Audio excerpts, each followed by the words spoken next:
Hello, Foxy. Hello from Sweden. And I'm on camera today again. Hi. Just need to tilt it forward slightly. There we go. Yeah, you woke up too early, I guess.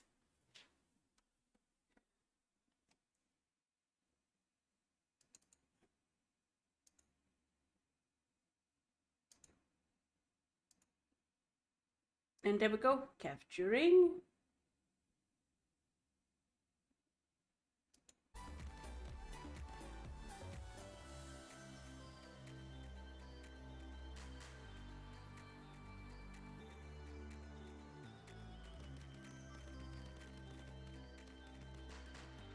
Ah, I see.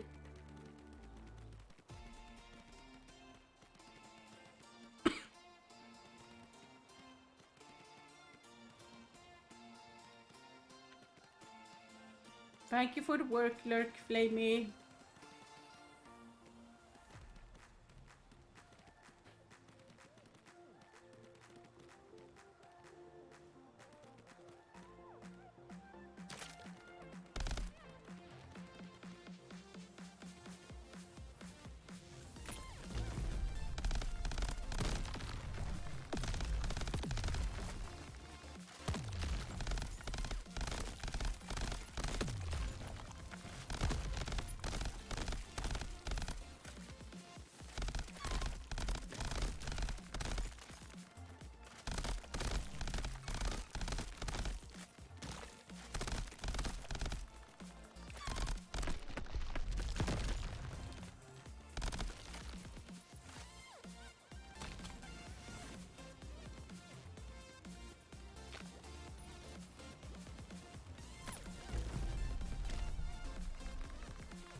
Ow.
No! We try again.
Oh, Pokemon.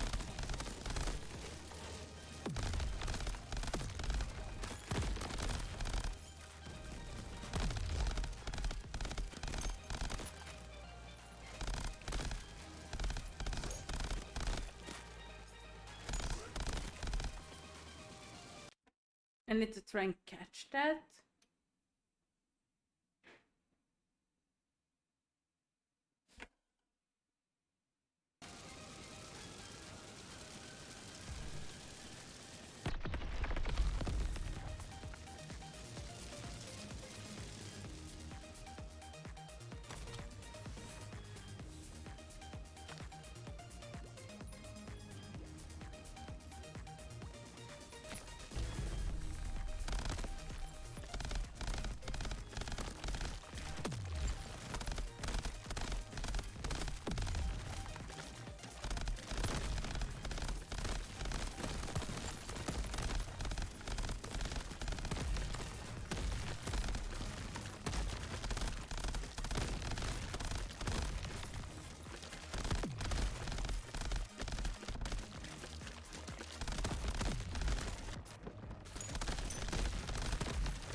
No! Nice, we both got it.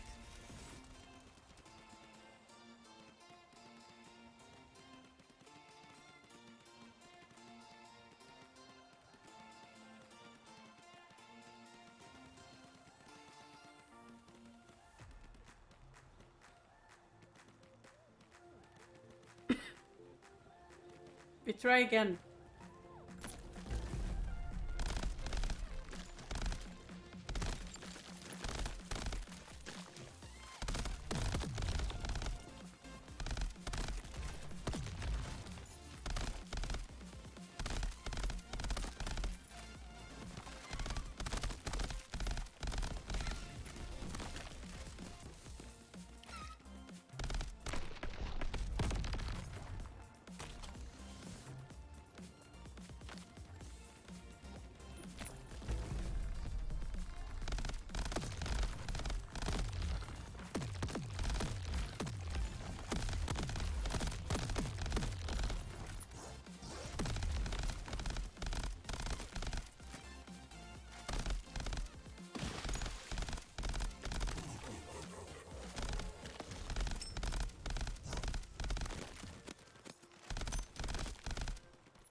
we're at the store already. Nice, nice.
almost forgot. I need to adjust the text on screen.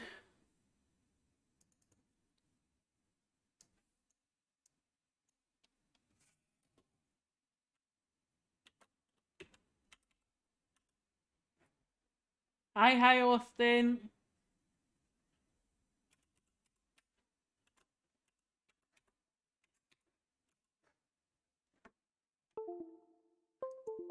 There we go.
Oh, we're at the shop already. Nice.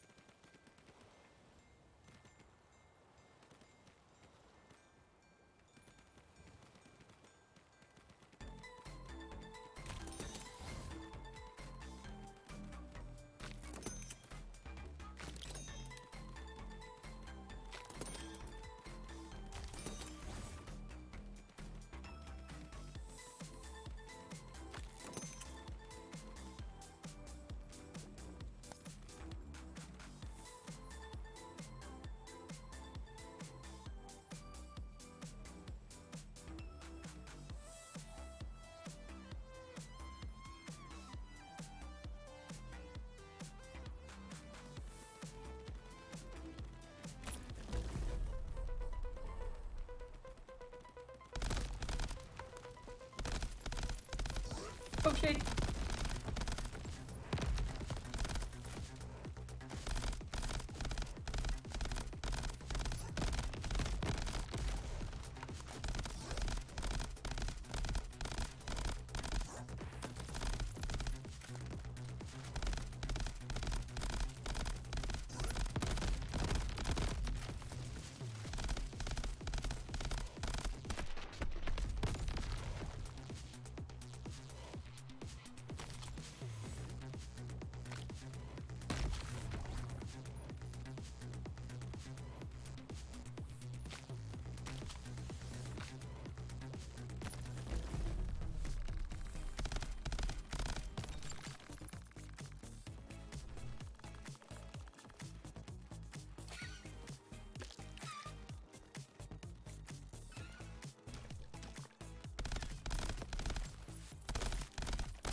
No!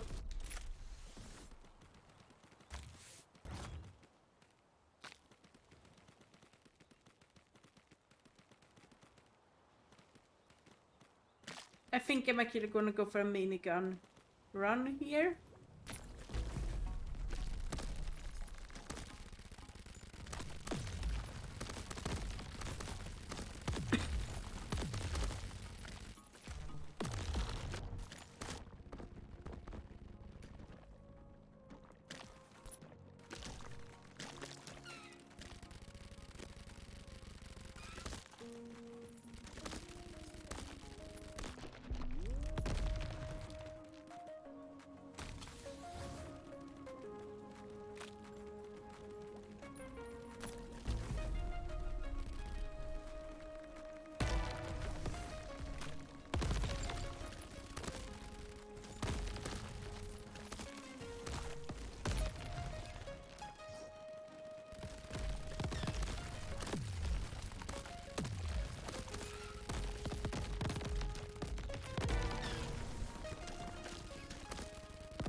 No!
Damn it.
Oh, for fuck's sake!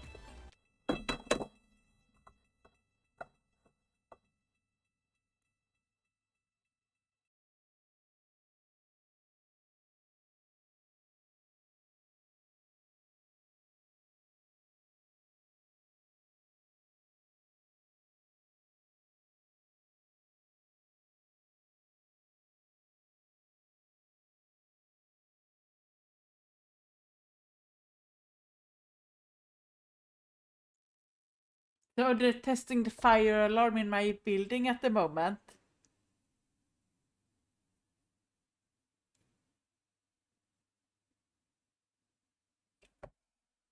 Hopefully that was the only beeping. There might be more though.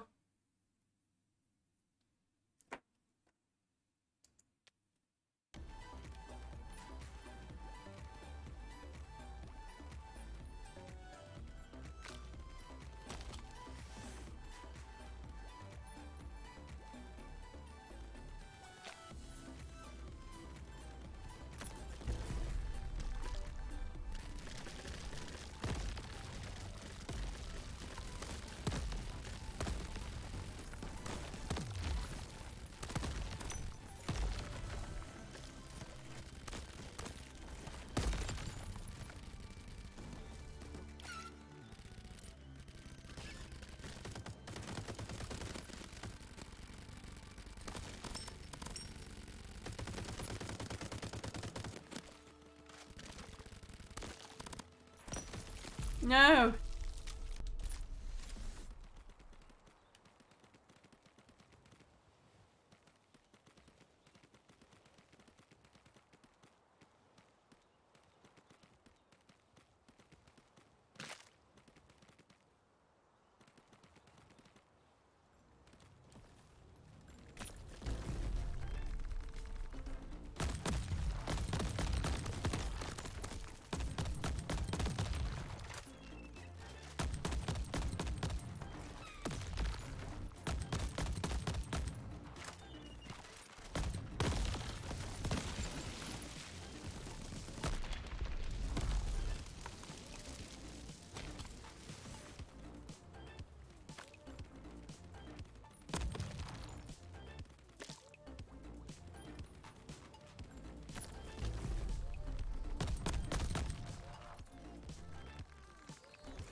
Uh,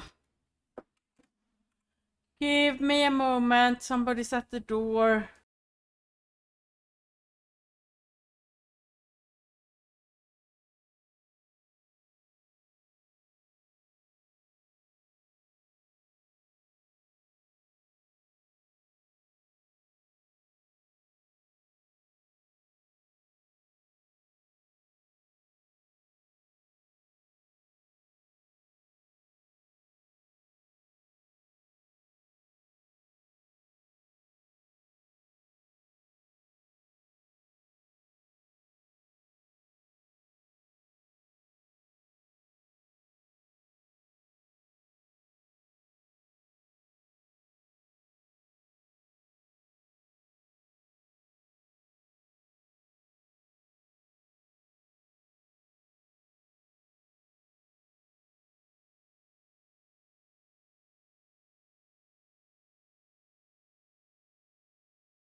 And I'm back. Hi, hi.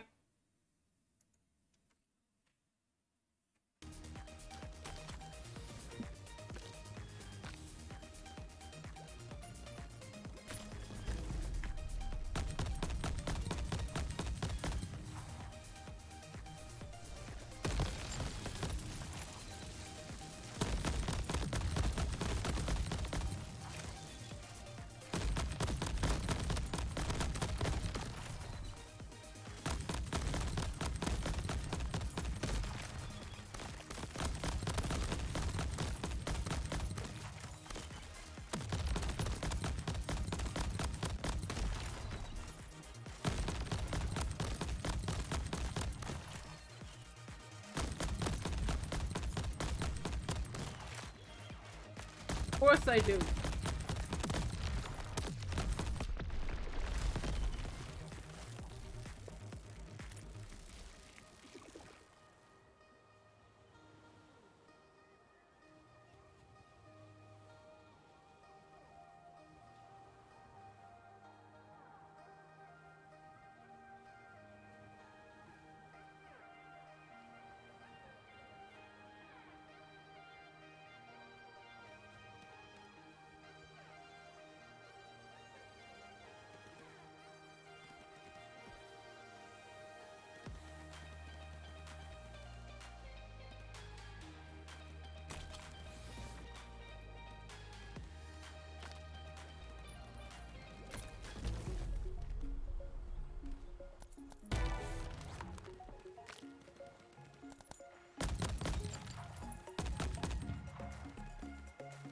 Yeah, I feel that that's been me the past few days.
No!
No!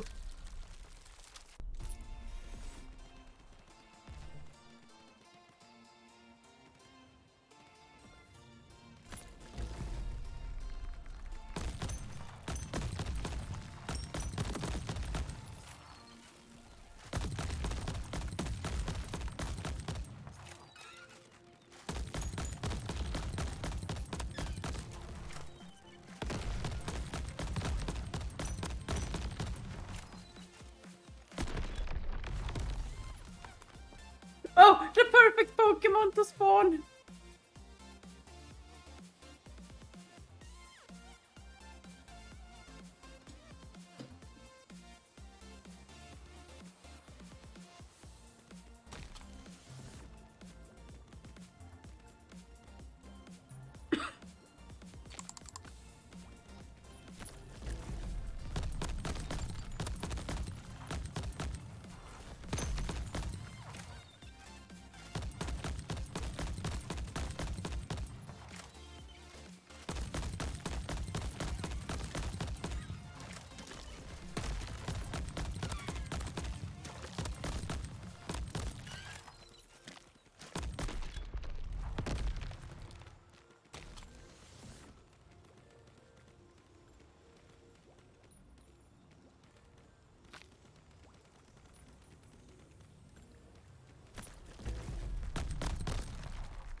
Rigged.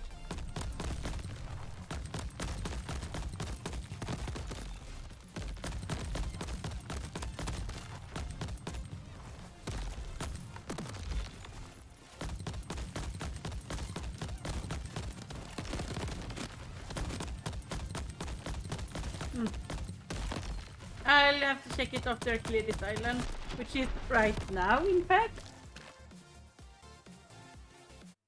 Okay, let's see.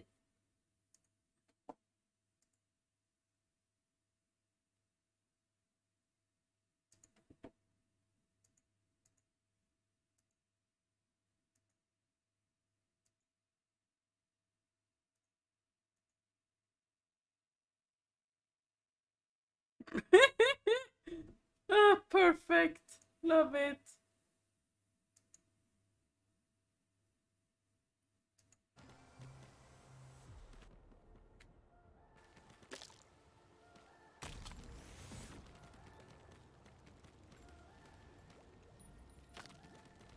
Oh, elite, of course.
somehow still survived that. Holy shit.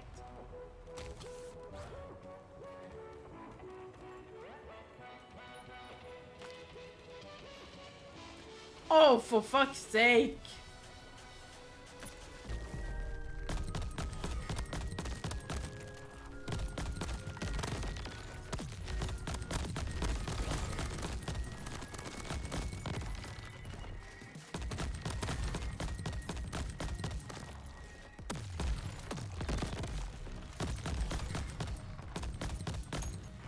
No!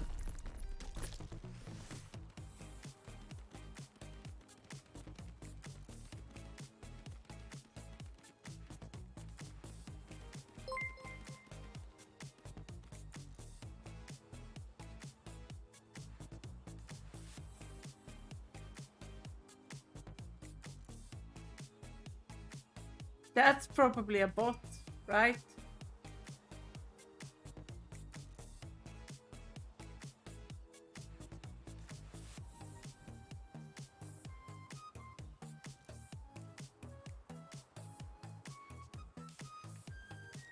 Yeah, account created yesterday.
No!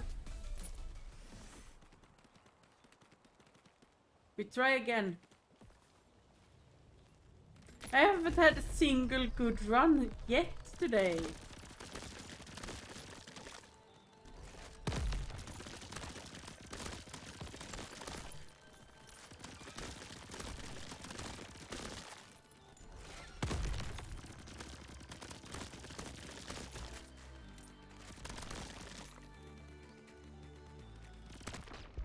Why was that crab up a palm tree?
Another crab!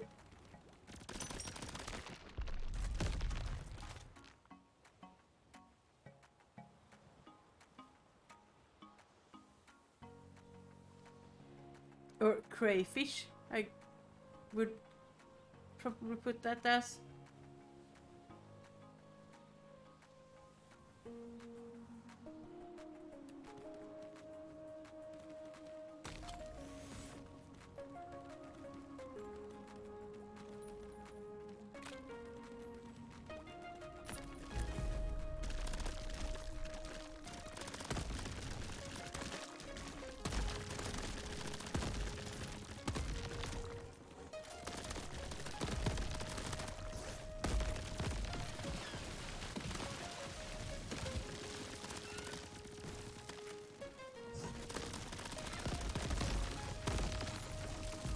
No!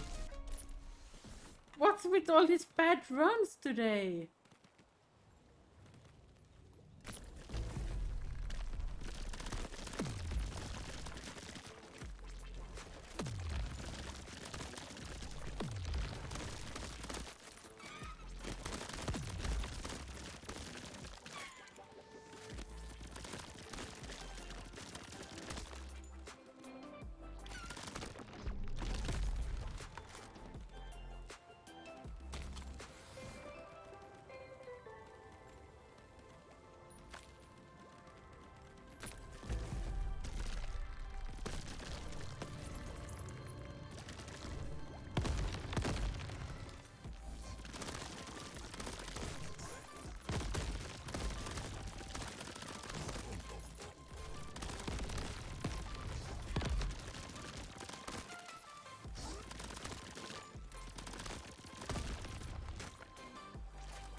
Now this looks like a crab rave to me.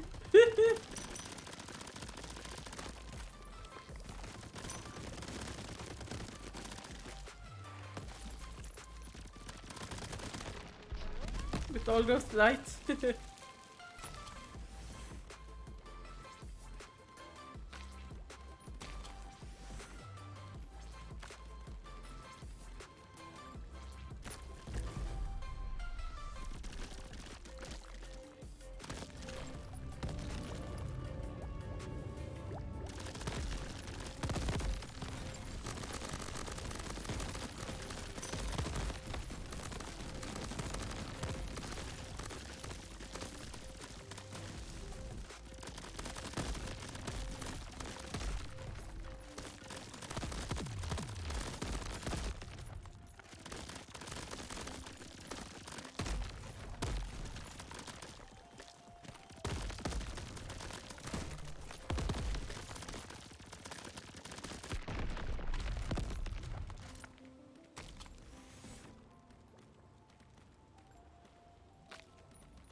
No!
No!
Damn it, I thought there was a chest up here.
I survived that with 1 health for shit.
Hi, Tara. Thank you for the sub.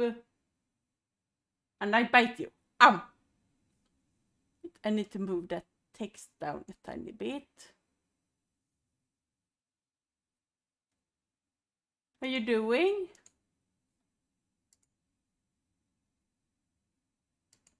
Any crabs? Oh god, I just saw the run you did. Holy shit. I haven't had the same luck over here.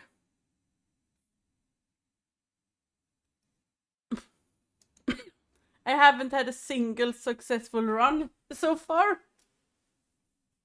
And I've been at it for like 2.5 hours. This one might be good though.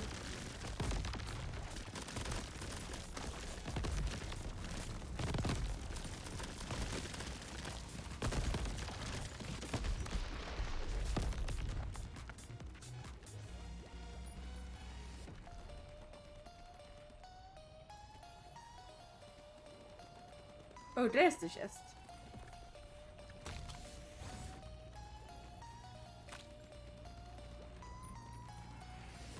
Okay, let's do this one.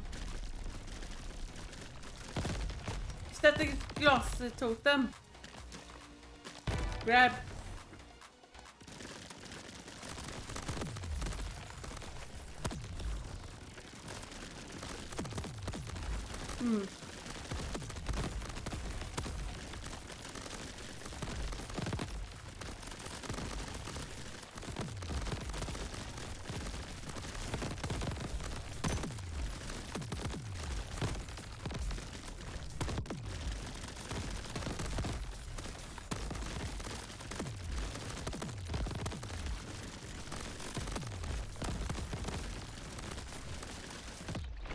Did I get it?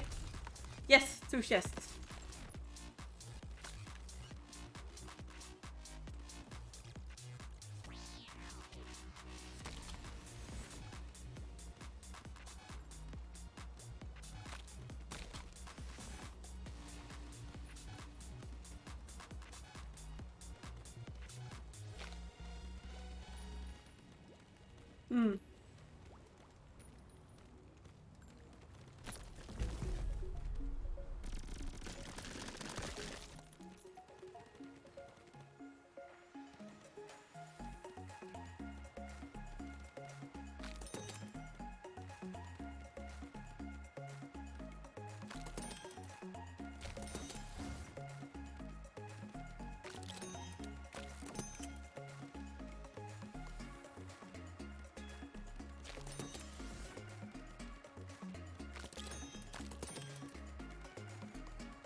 Okay, final boss time.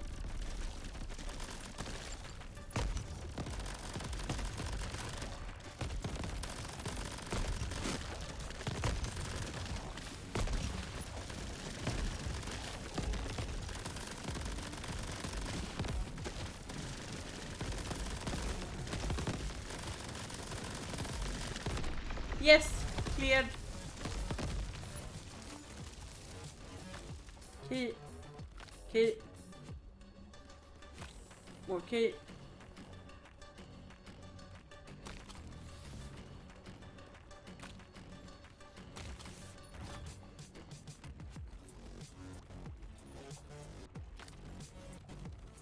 We're looping.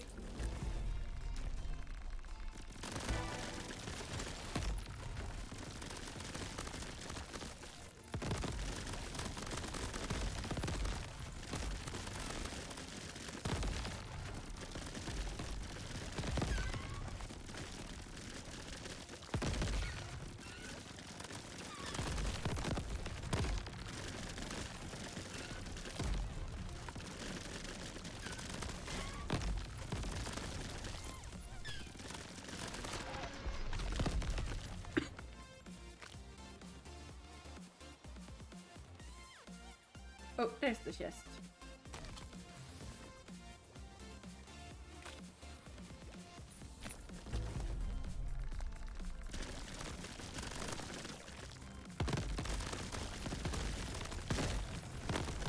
Wait, what time is it for you, Tara?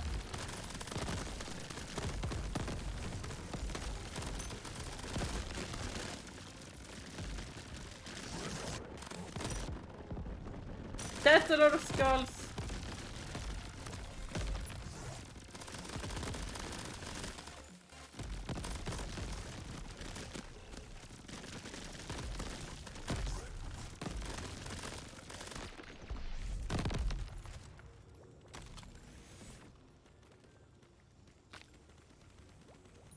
Skill or speed?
Yeah.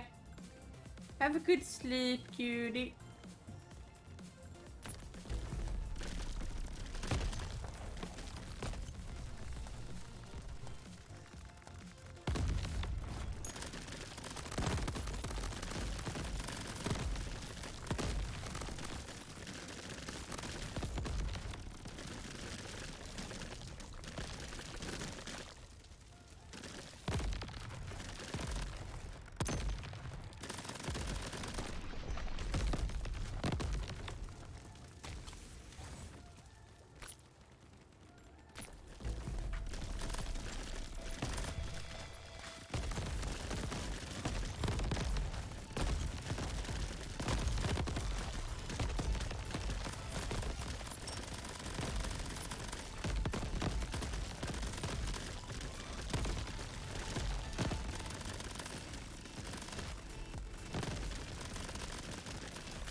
almost dead.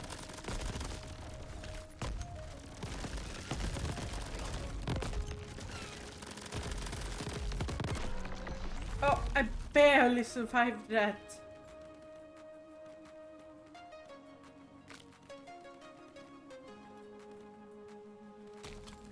Oh, next one is the shop. Nice.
Barely survived that.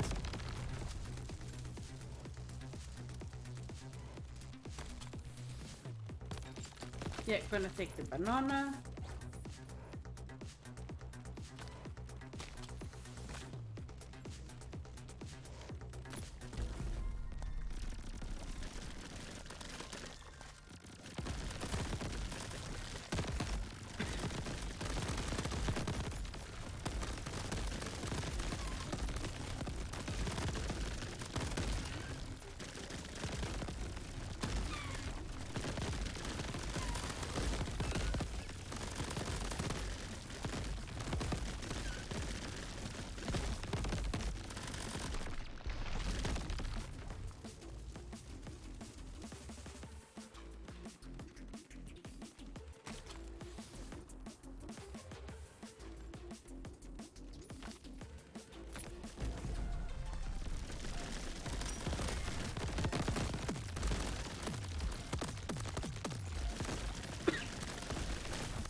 3 chests. Nice.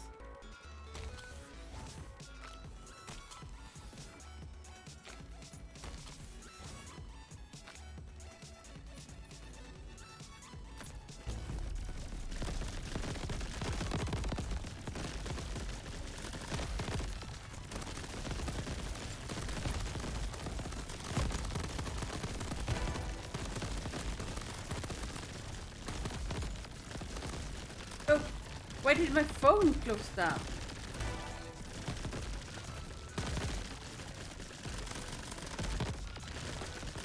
Just a second.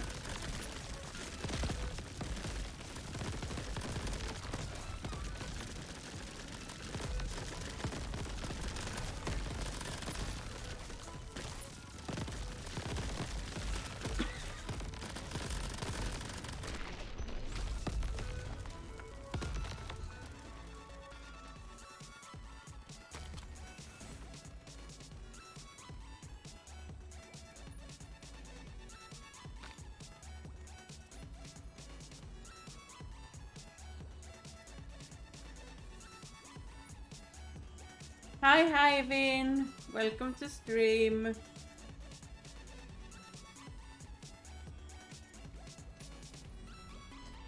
How you doing?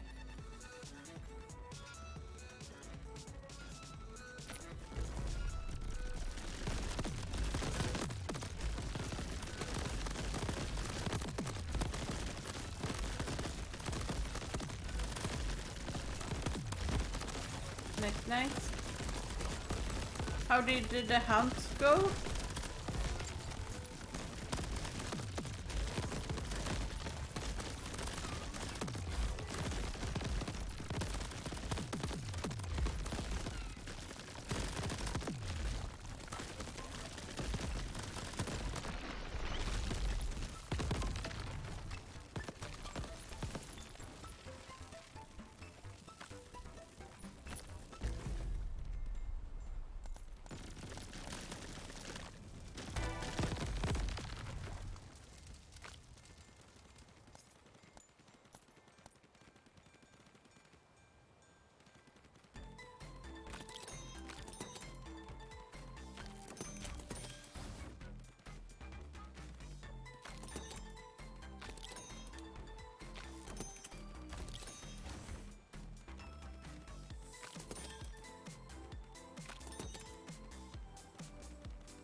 Nice.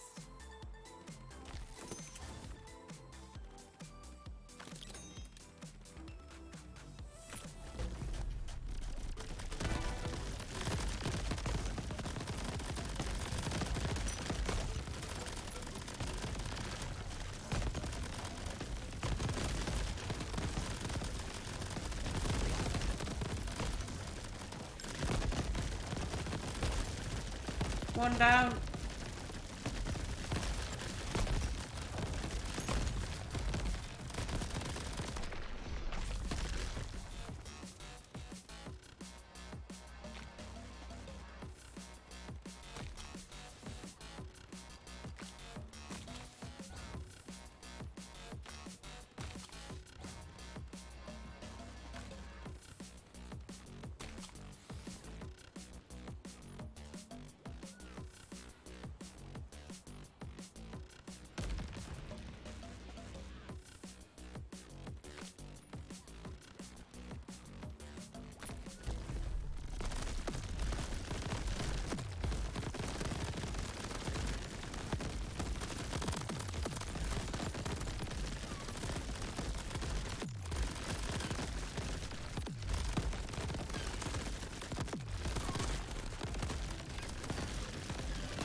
And my birthday just keeps getting closer. Let's try parkour.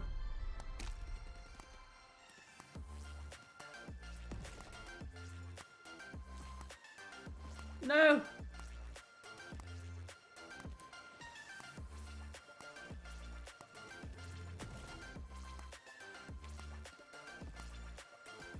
No!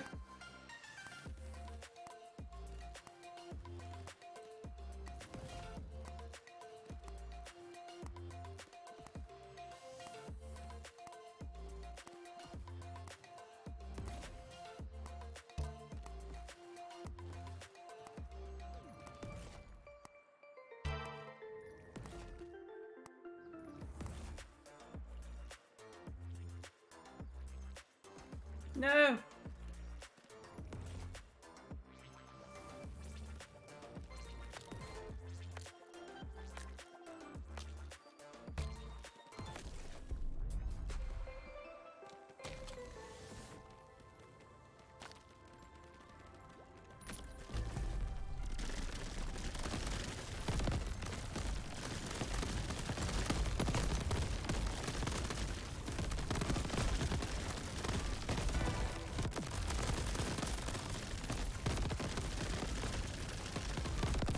Just a tiny bit chaotic.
I hope everyone is doing well.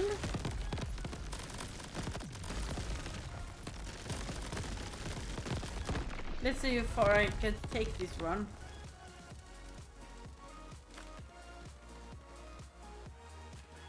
Okay, anything left on the map?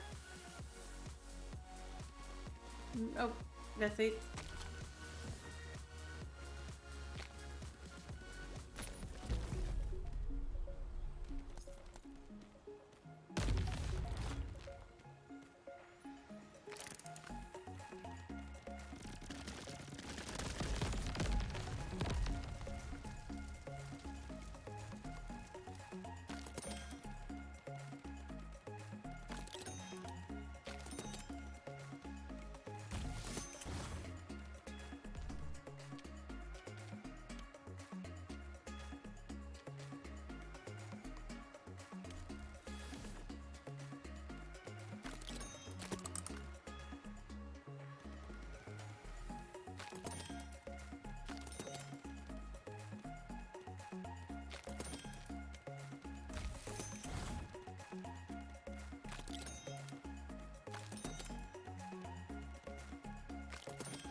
Oh, I see a totem up here.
Why does my phone keep closed?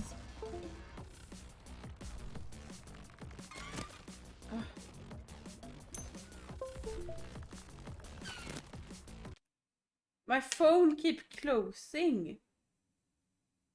Thank you for the Lurkwin. Oh, it might be because my stream was paused on my phone.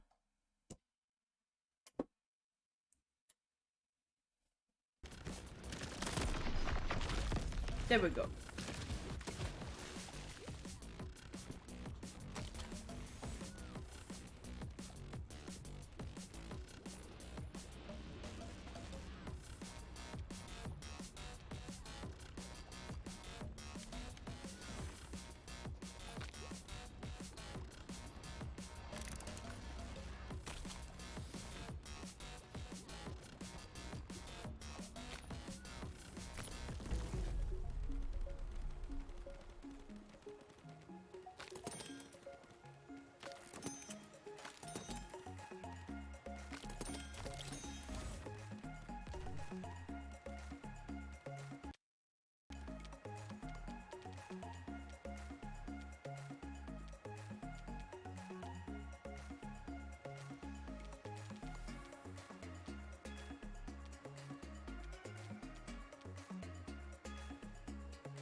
Okay, we go for one more.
Orchid! Hello!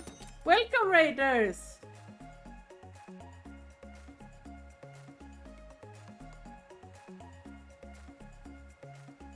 How's everybody doing? Good, I hope.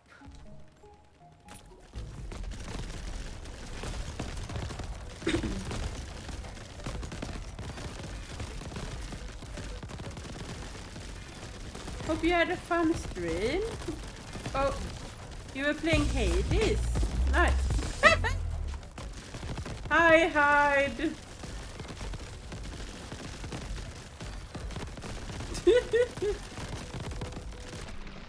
So this game is basically a Risk of Rain, but you're a crab instead.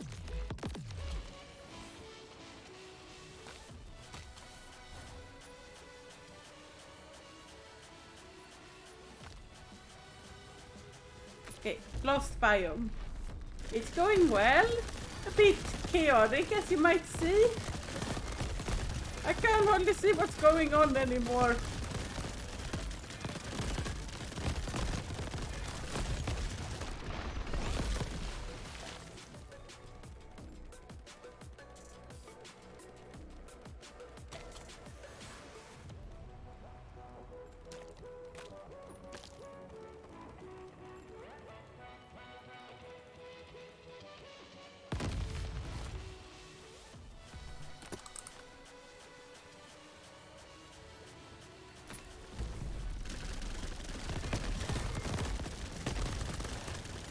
Also, for those that don't know me, I'm Swedish Sandman.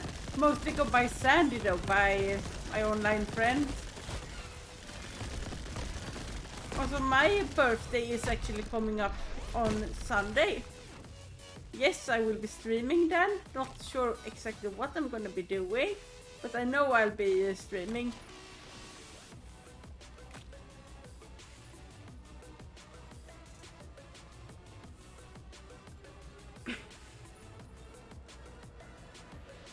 Also, if anybody gets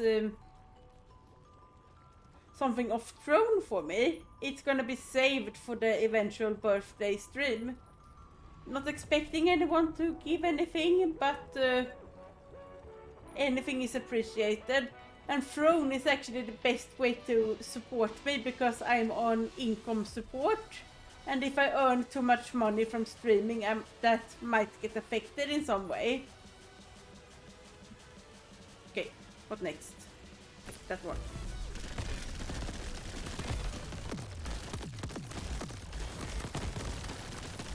And today is basically the last day if stuff are to reach me before my birthday on Sunday.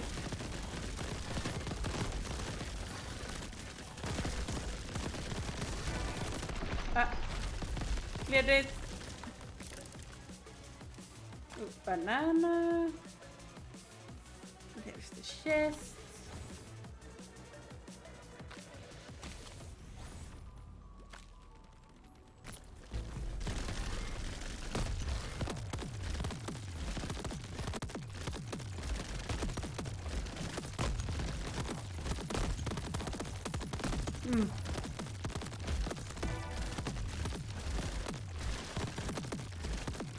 That would be a good idea too, Austin.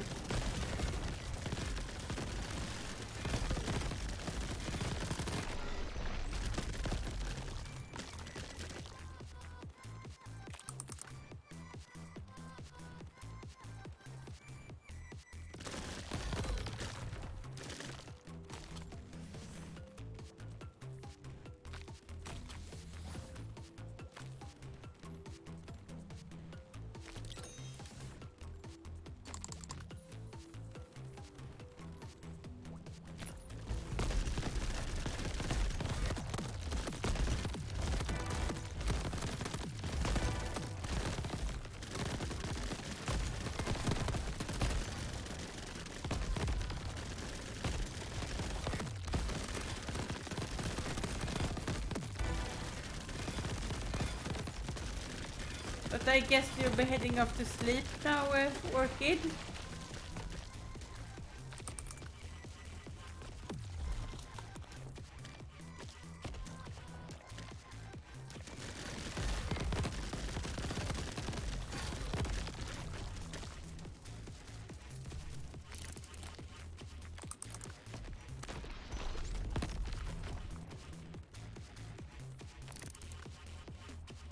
Yeah.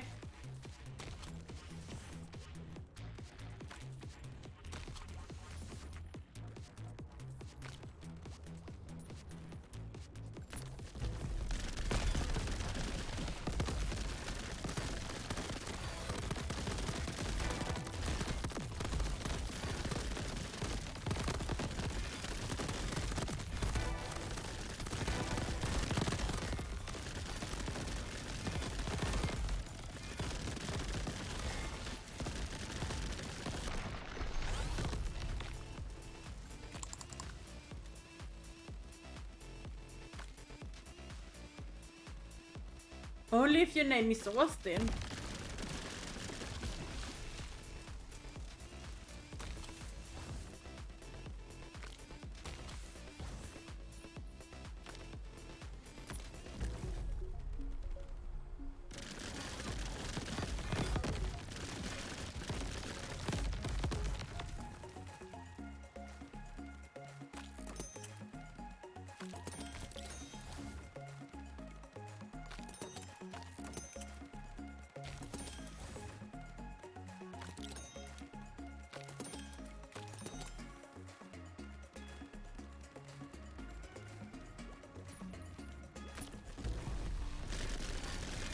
Okay, final boss.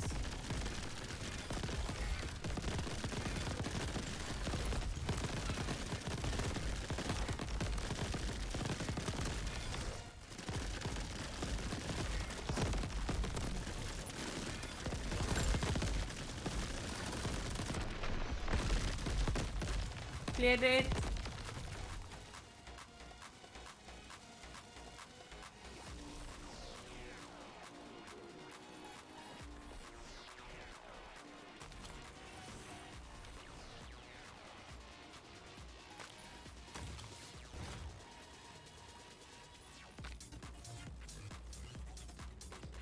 Okay, I'm actually gonna end that run.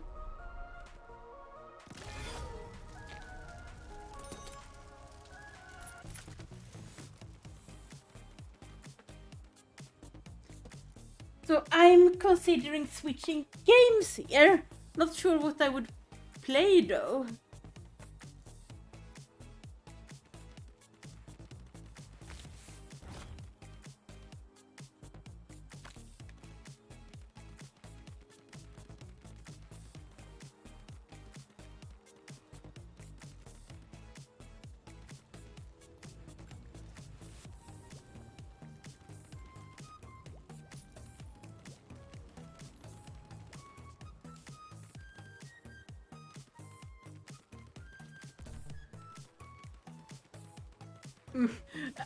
Orchid, you do realize I have all the achievements for Hades, right?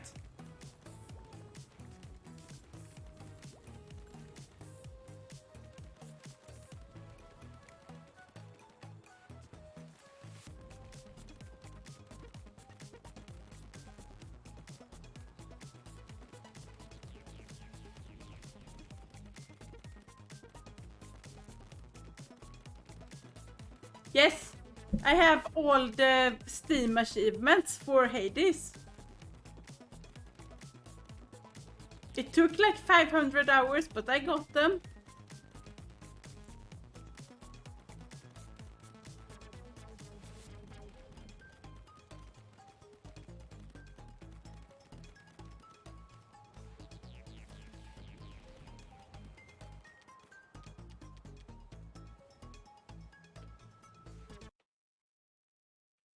I haven't played in like close to 2 years.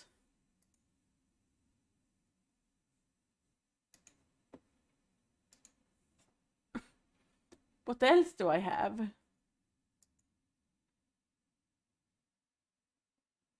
Yeah, it's been a while since I actually played the game.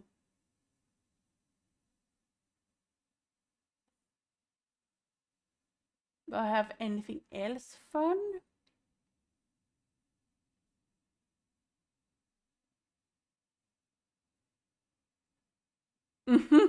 If I had the money for it, Austin.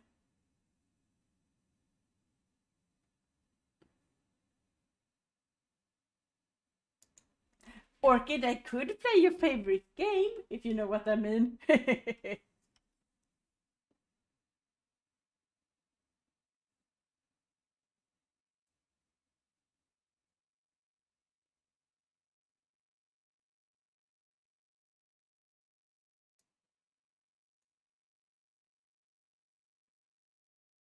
Oh. No, I was talking about only cans.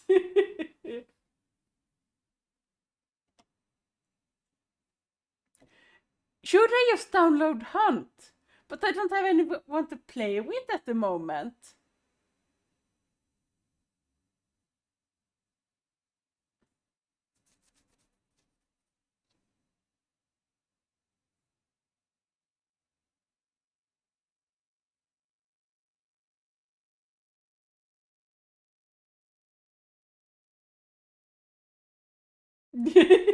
I'm just kidding, Orchid. Of course, I'm not gonna touch that. I have all the achievements in that too.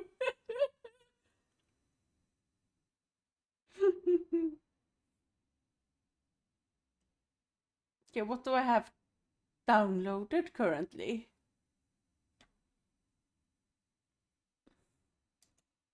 Maybe Palworld?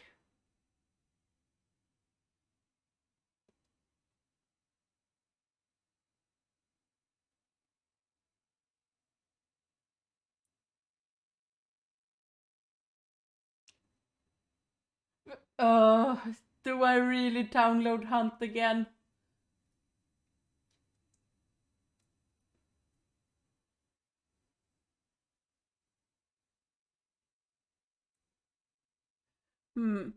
I might go over to modded Skyrim.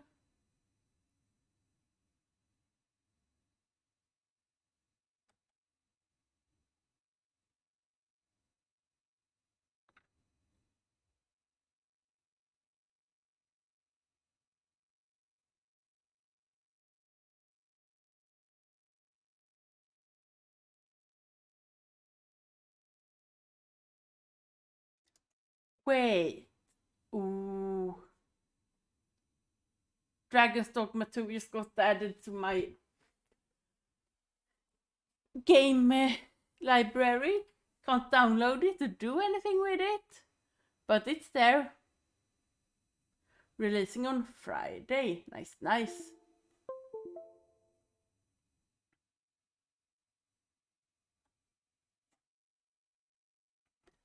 But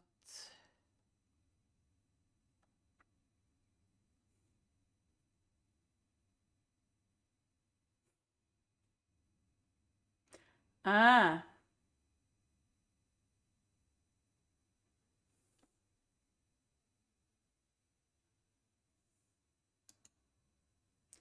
Also, I can't really download much until my until that game drops, because I have no idea what the file size is gonna be.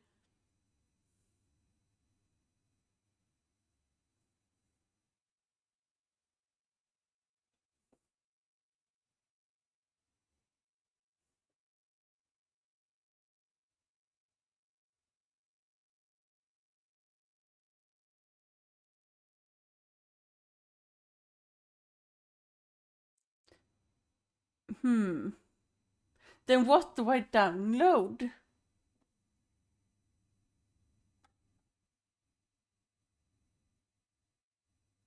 Do I play horror games, maybe? No, I don't feel like doing that.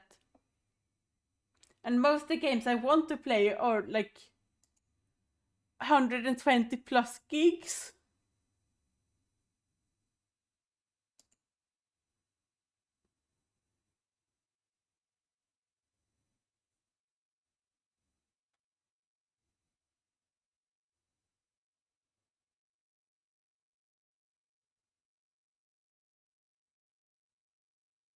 That would take like half a day for me to download while I'm streaming.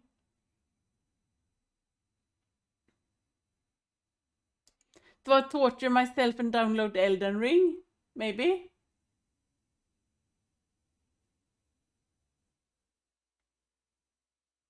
I suck at Souls likes though. But I'm considering it.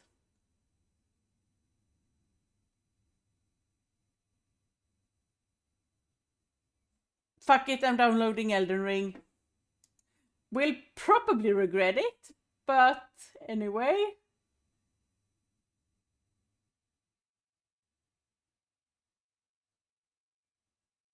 Okay, what do we do while we wait for that to download though?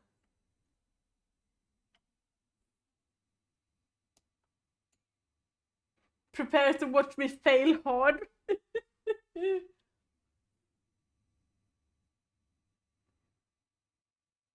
Oh. I think I know what I want to do while we wait for that game to download.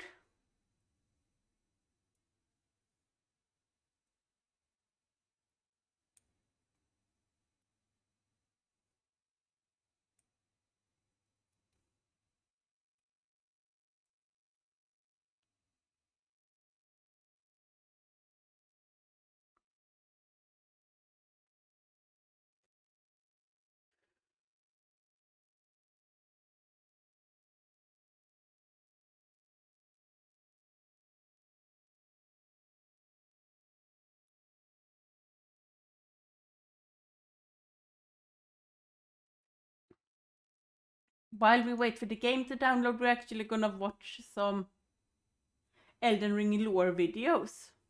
If I can find them.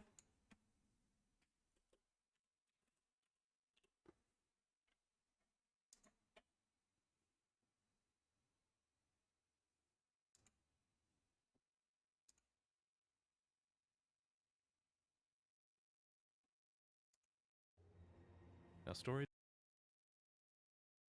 How long is this video? 29 minutes. Perfect. doesn't begin in the lands between. It begins in the cosmos, far away, with an outer god called the Greater Will. There are a lot of outer gods mentioned in Elden Ring. You can think of these kind of like the great ones of Bloodborne. They're distant beings. They're all-powerful and they're quite unknowable. This will by give me design. some time to work But on many my of these cross outer stitch gods too. want to make their presence felt in the world. The Greater Will. So somebody may be got most of this all. for me To as this a end, it early sent a birthday golden gift. star hurtling towards the lands between. The Elden Star's incantation tells us that this golden star was bearing a beast, an Elden beast. The Elden Remembrance calls it a vassal beast of the Greater Will. If you didn't know, a vassal is someone who holds land on behalf of their overlord. Obviously, this is fitting in this case, because the Elden Beast occupied the lands between on behalf of the Greater Will, and was a living incarnation of the concept of order. As such, this beast would later become the Elden Ring. The Elden Ring itself is made up of runes of power, some great, some small, that together represent a sort of logic for the world to follow. Thus, the Elden Ring represents order. The true nature of this order is a subject of constant debate and research undergone by fundamentalists. But two of the key fundamentals are the laws of causality and regression. You can think of the law of causality as cause and effect, where actions have consequences, and those consequences are new causes that branch out into infinity. These are the relationships between things. Then there's the law of regression that states that all things eternally yearn to converge and return to their roots. Fittingly, then, the Elden Ring is housed within the Erd Tree, which towers over the lands between. But it's very important to stress that life in the lands between did not begin with the Erd Tree, the Elden Ring, or the Elden Beast. No, the lands between were occupied well before the Greater Will came. There were other beings here. There were other factions here. There were other gods here. And there was even another great tree here before the Erd Tree. And this is where a huge twist regarding the Erd Tree comes in. So, there are incantations in the game called Aspects of the Crucible. According to their descriptions, these are manifestations of the Erd Tree's primal vital energies. And I quote, "They are an aspect of the primordial crucible where all life was once blended together." But how could all life be blended together in the Erd Tree if the Erd Tree appeared after life existed? Well, there can only be one answer, right? That the Erd Tree is a parasite, and it took over a tree that existed here before. This ancient tree was called the Great Tree. So the Great Tree was almost certainly the location of this primordial crucible, and it must have been a very powerful primordial force for the Greater Will to have commandeered. It might even be the reason the Lands Between is important to the Greater Will in the first place. It also explains why spells and enemies related to the Great Tree's crucible would eventually be looked down upon. For example, the Knot Talisman is fashioned from a knotted vestige of the crucible, and it was considered a signifier of the divine in ancient times, but is now increasingly disdained as an impurity as civilization has advanced. Enemies related to the crucible are the Omen, the Misbegotten, and the Crucible Knights, and all three of them would be shunned, enslaved, or imprisoned. Those who speak for the Erd Tree don't want you to know its roots, so to speak. According to the spell, protection of the Erd Tree, Where did the in the needle beginning go? everything was in opposition to the Erd Tree, but through countless victories in war, it became the embodiment of order. In Marika's own words, Oh, there it the is. Erd Tree governs all. The choice is thine. Become one with the order, or divest thyself of it, to wallow at the fringes, a powerless upstart. But the Greater Will needed more than a big tree. It needed loyal agents in the Lands Between. To this end, it has the Two Fingers, who are its envoys. The Two Fingers heirloom has a weird picture of them, but it reads, "Of course, fingers cannot speak, yet these are eloquent. Persistently they wriggle, spelling out mysteries in the air. Thus did we gain the words of our faith." These words are interpreted by the Finger Readers. These are the undying old crones that you would have found throughout the Lands Between. They pass down the wisdom of the Two Fingers, or at least they used to.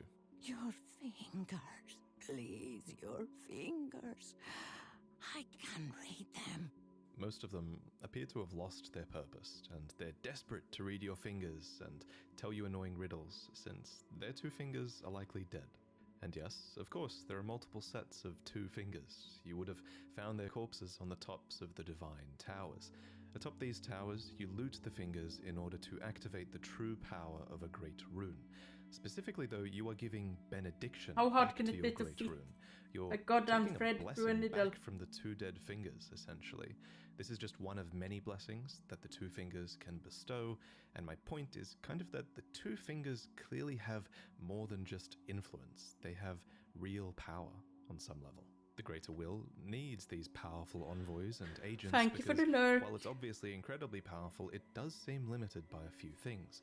First is space. The Greater Will didn't come to the Lands Between itself, it sent an Elden Beast to do its bidding instead.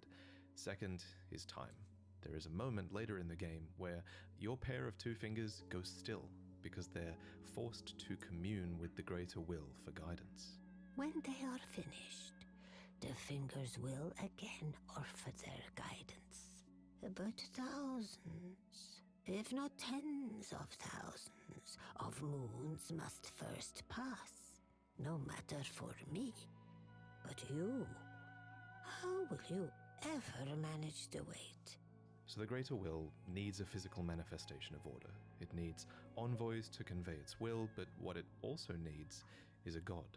Introducing Marika the Eternal.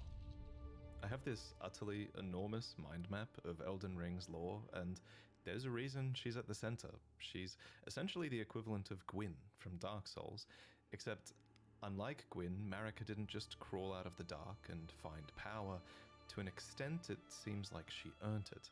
We don't know much about her origins, except that she is of the Numen race, which is actually an origin that you can choose in the character selection screen.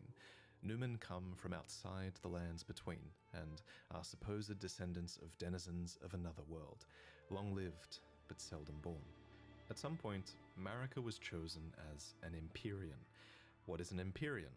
Well, an Empyrean is a being chosen by the Fingers as a candidate for godhood. As an Empyrean, Marika received the aid of a shadow to do her bidding. So what is a shadow? Well, it's a wolf, shadowbound to its Empyrean by the two fingers. Lunar Princess Rani is another example of an Empyrean with a shadowbound beast. You would have met Blythe. These creatures are the Empyrean's very own shadow. They are completely loyal to their needs and, by definition, incapable of treachery. Marika's shadow was a beast called Malakath. Every Empyrean uses their shadow in different ways, but Marika's sole need of her shadow was as a vessel to lock away destined death. So what is destined death? Well, according to Enya, it's the rune of death. The rune of death goes by two names. The other is destined death. We mentioned earlier that the Elden Ring is made up of runes, and at some point, maybe when she was chosen as a god, Marika plucked the rune of death from the Elden Ring. She gave the rune of death to Malakath, her totally loyal shadow, who bore a black blade imbued with this rune. It's kind of genius, really. In a single act, she removed the concept of death from the lands between, while also commanding total control of death through her shadow, who could deliver it at her whim. Now, some of you might be asking, if death is removed from the lands between, how come I can kill this dog? First off, shame on you. Second, from a lore point of view, that dog isn't really dead. It's simply in the process of its spirit, or its soul, returning to the Erd Tree. Catacomb dungeons, for example, are specifically constructed near the roots of the Great Tree for this reason, so that the Erd Tree can reabsorb their ashes back into it. This process replaced the concept of a death that you were destined to have, but this random spirit outside of a catacomb dungeon says it best.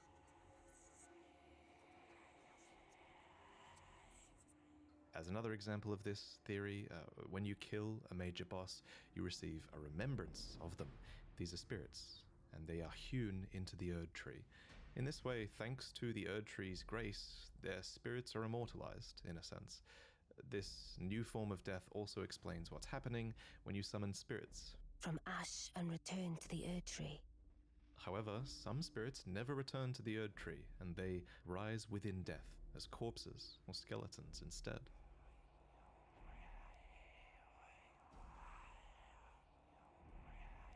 So this was the new order, and it's important to stress that it was in this moment, when the rune of death was removed, when destined death was taken, this is when order became the Golden Order. The forbidden shadow plucked from the Golden Order upon its creation. Specifically, this was Marika's Golden Order. So not only did she become a god and a vessel for the Elden Ring, she became renowned as Marika the Eternal for her removal of destined death. It was a huge part of her character and her reign as well. However, Marika had more than just death to conquer. She had wars to fight, as the world was occupied by many forces that could threaten her Golden Order. There was war with the Stormlord, who likely ruled over Stormvale, and there was a war with the Giants, who were masters of a flame that could burn the Erd Tree. There was war with the ancient dragons, who incidentally had stones that could twist time and thus slay a god. And finally, there was war brewing with the Carrion royalty, who had previously obeyed laws which contravened the Golden Order. Thus, sort of similar to how the Greater Will needed an Empyrean to enforce its will, Marika herself needed someone to wage war. So, there was to be a husband, a consort, an Elden Lord. The man chosen was Hoarah Loux, a ferocious warrior who became known as the Lord of the Battlefield. His crown was warranted with strength, and while it was for this strength that Marika married him, he was also required to take a vow to conduct himself as a lord.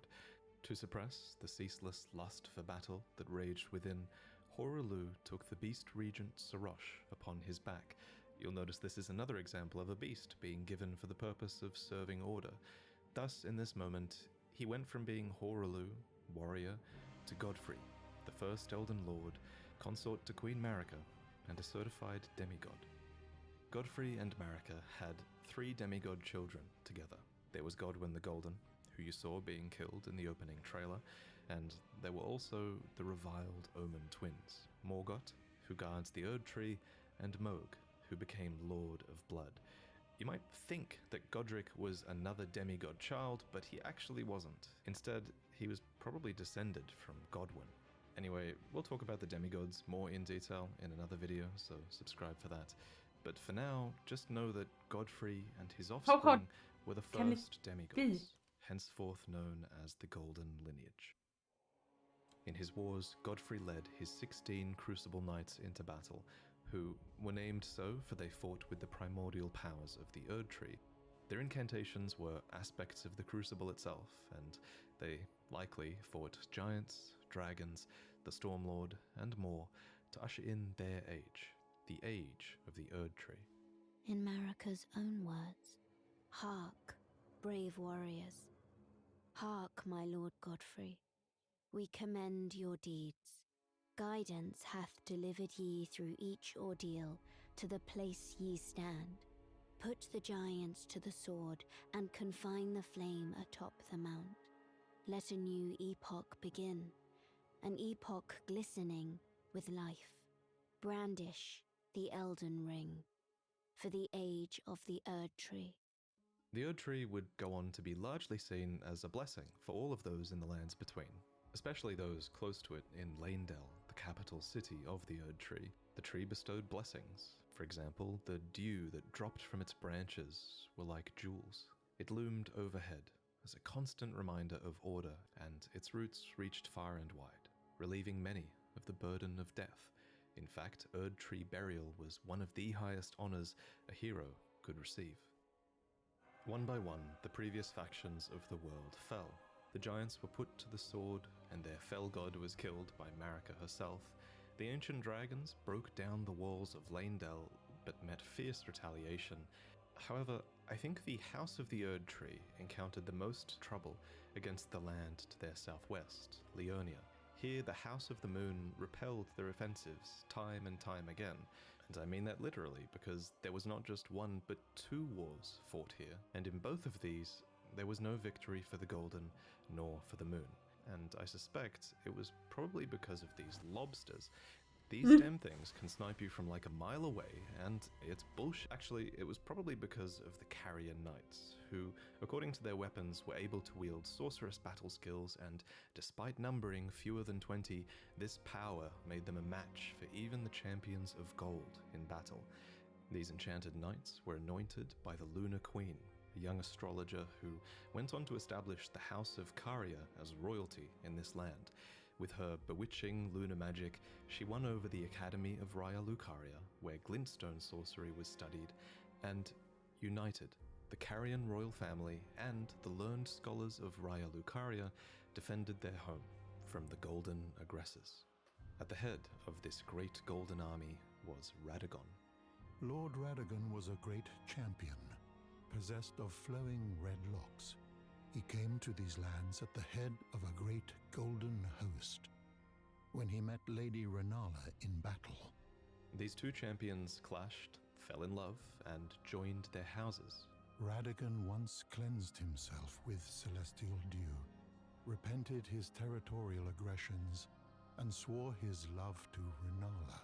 The Order of the Erd Tree and the fate of the Moon were conjoined, and all the wounds of war forgiven. You might think it's strange that the Greater Will would permit this union, but it's not too odd, all things considered. As with most From Software games, sorcery and faith are just 2 sides of the same coin, and both of these powers stem from the cosmos. Radagon and Renala were known to have 3 children together. Lunar Princess Rani, who inherited her mother's propensity for lunar magic, Radahn, who took after his father Radagon and would go on to master gravitational magic, and Rykard, who pioneered new hex sorceries and would go on to feed himself to a great serpent. It follows that at some point after this, Marika began to harbor doubts about the Golden Order, that she had had a hand in creating. In Marika's own words, "I declare mine intent to search the depths of the Golden Order through understanding of the proper way. Our faith, our grace is increased. Those blissful early days of blind belief are long past. My comrades, why must ye falter? And it's at this point that we should talk about Marika's motivations, her character. This is surely going to be one of those huge points of debate in the coming years, but for now, my working theory is that she wanted to discover the truth behind order and the truth behind the greater will, and she believed that bonds had to be broken so that they could be better understood. She believed that there was great meaning to be found in hardship. Queen Marika has high hopes for us, that we continue to struggle unto eternity. For Lord Godfrey, his struggle ended at the end of his campaigns. According to his armor, he led the war against the giants, faced the Storm Lord alone, and then there came a moment when his last worthy enemy fell, and it was then, as the story is told, that the hue of Lord Godfrey's eyes faded. In truth, he was robbed of his grace. Then Marika sent him away. My lord, and thy warriors, I divest each of thee of thy grace. With thine eyes dimmed, ye will be driven from the lands between. Ye will wage war in a land afar, where ye will live and die. This became known as the Long March of the Tarnished, as Godfrey and his tarnished descendants walked away from the lands between. But Queen Marika absolutely had a plan here, that Lord Godfrey and his descendants would one day return stronger, having struggled outside of grace.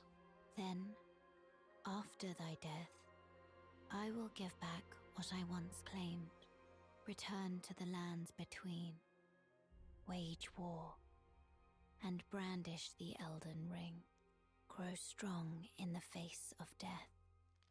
Warriors of my lord, Lord Godfrey. Soon after, she found a new husband. Either that or a new husband was found for her.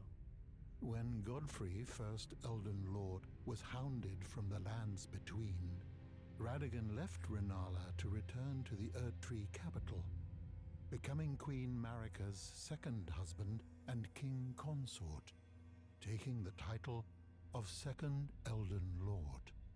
The mystery endures to this day as to why Lord Radagon would cast Lady Rennala aside, and moreover, why a mere champion would be chosen for the seat of Elden Lord.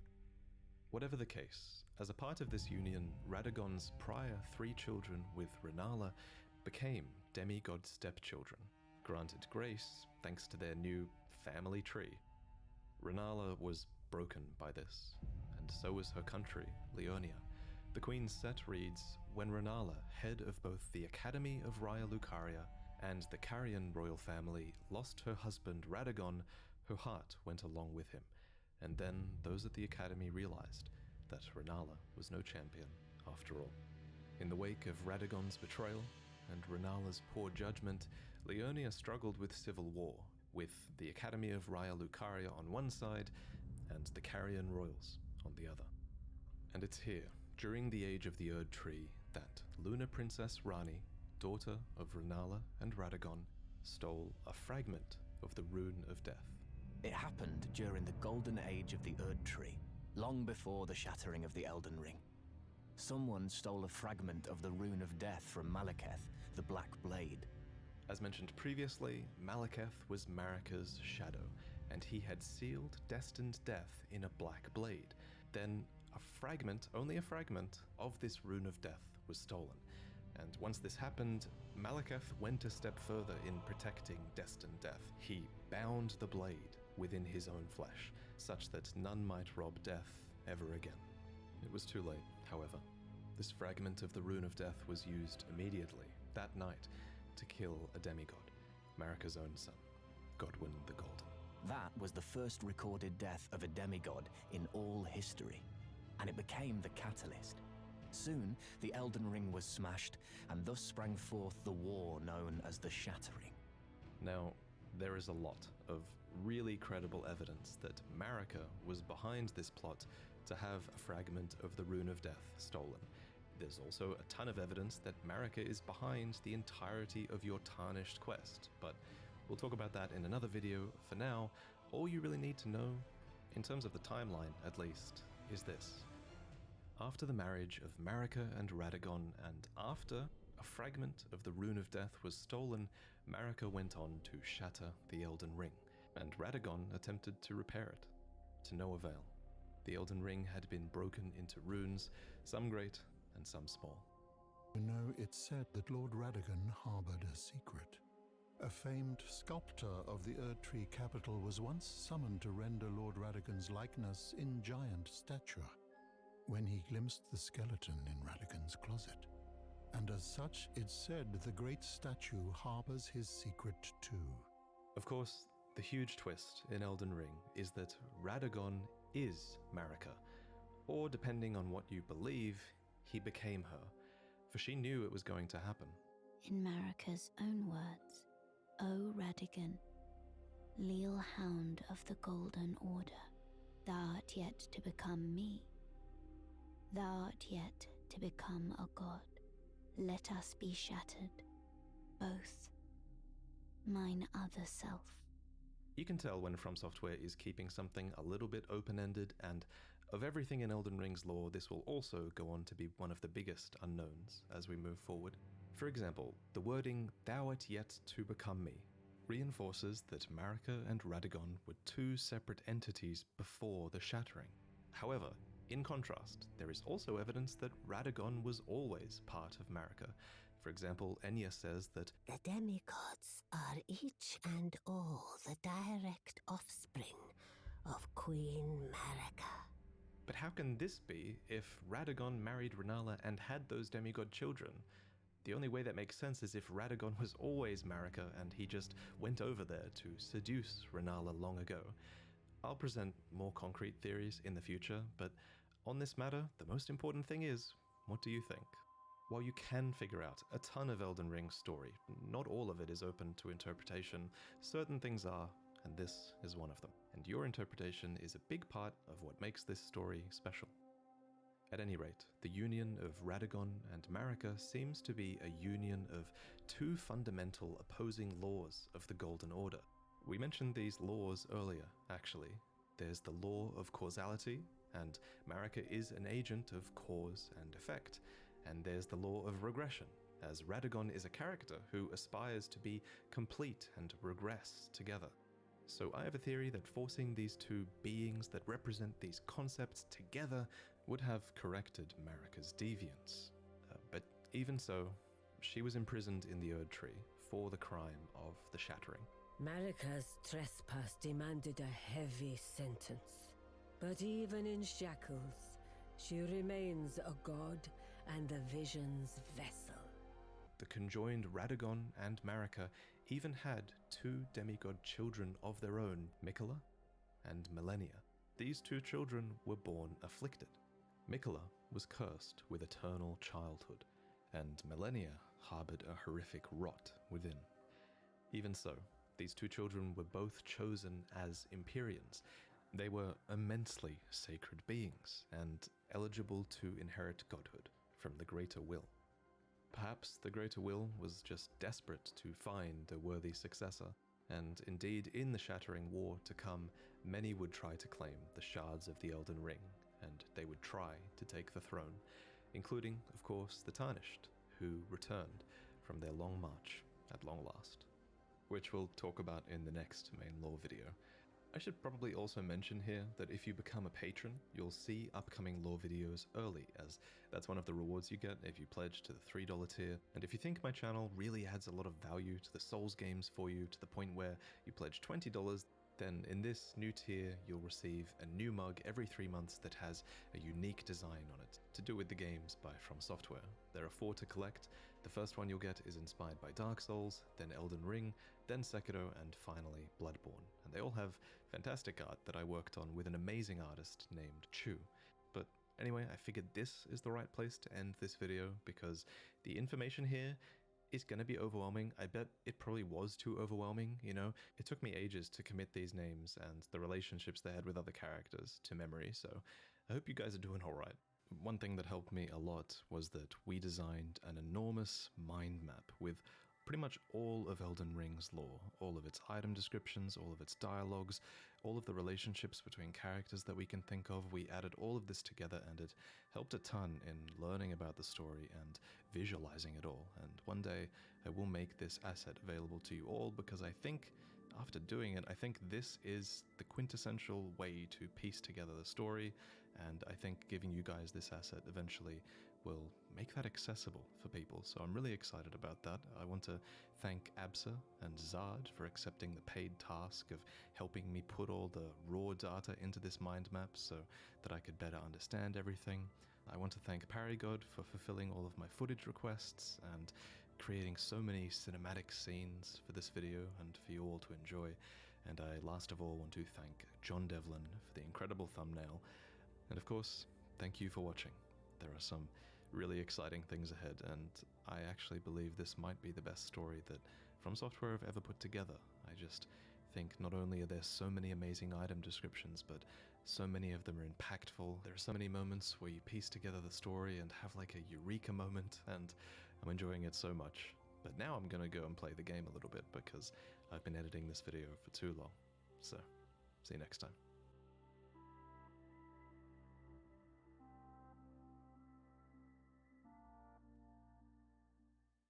The demigods are each and all the direct offspring of Queen Marika. There was Godwyn, Morgott, Mohg, Radahn, Rykard, Ranni, Miquella, and Malenia, Blade of Miquella. Malenia, Blade of Miquella. Malenia, Blade of Miquella, and Malenia. Not again. All of these demigods had fallen from grace by the time the shattering occurred. But in this video, I want to mostly talk about the origins of these characters, who these demigods were before the fall, and some of these demigods fell a long way indeed. Before he became this unsightly mess, Godwyn the Golden was quite the heroic figure. He was born of the promising union between Lord Godfrey and Queen Marika, and he achieved great renown for his bravery in one of their wars at least, the War of the Ancient Dragons. This war began when Gransax, a great ancient dragon, rained calamity down upon Leyndell, marking the only time in historical record that Leyndell's walls had fallen. It's not clear why Gransax first attacked, but fortifying themselves against lightning, the Knights of the Erdtree weathered his assault and Gransax was defeated. However, this was only the beginning, and a bitter war against the ancient dragons was to follow. During this war, the Erdtree Sentinels had an epiphany that the only way to truly protect the Erdtree was to become dragons themselves. And so, despoiling the corpses of their foes, the grotesque Sentinels served the Erdtree but fought with the claws of the enemy instead. In the end, the ancient dragons were routed once again. In a graveyard of swords by the Stormcaller Church, the end of the war is commemorated. Here, we learn that during battle, Godwyn the Golden defeated Fortisax, called the mightiest dragon of them all. However, he did not kill Fortisax. Instead, he befriended him. And it was in this act that the powers of the ancient dragons truly became a part of Leyndell. After all, only those loved by dragons can survive the ordeal of cladding their bodies in lightning. So, from an unlikely friendship, an ancient dragon cult was born in the capital city, and the Knights of Leyndell learned to worship the dragons and wield their lightning. Lanciax, sister of Fortisax, even took human form to better commune with the Knights. It was officially decided that the worship of the ancient dragons did not conflict with belief in the Erdtree, and it was all thanks to Godwyn, commander of the dragon's golden lightning, and a true child of the golden lineage. But now, let's talk about Morgott and Mohg, the Omen twins, who were also born of Godfrey and Marika's golden lineage. First, what is an omen? Well, to put it simply, an omen is an accursed child, seen as impure, as they are born with horns on the body and face. When this happens, the correct thing to do, culturally at least, is to cut off the horns of the omen, an act which usually causes them to perish. It's pretty messed up, but some omen do survive this process, and some omen are even given a cleaver, crafted specifically for them and awarded as a tool of war. although these weapons are bestowed with a readiness to take them away. We find one such omen in an Erdtree camp upon the Altus Plateau. Before you fight it, you might have noticed another omen nearby, writhing in its sleep. It's said that omens see evil spirits in their nightmares, and I think this omen is dreaming, haunted by the vengeful spirits of its accursed kin. This brings us to the Omen Killers, who are horrifying butchers of twisted conscience.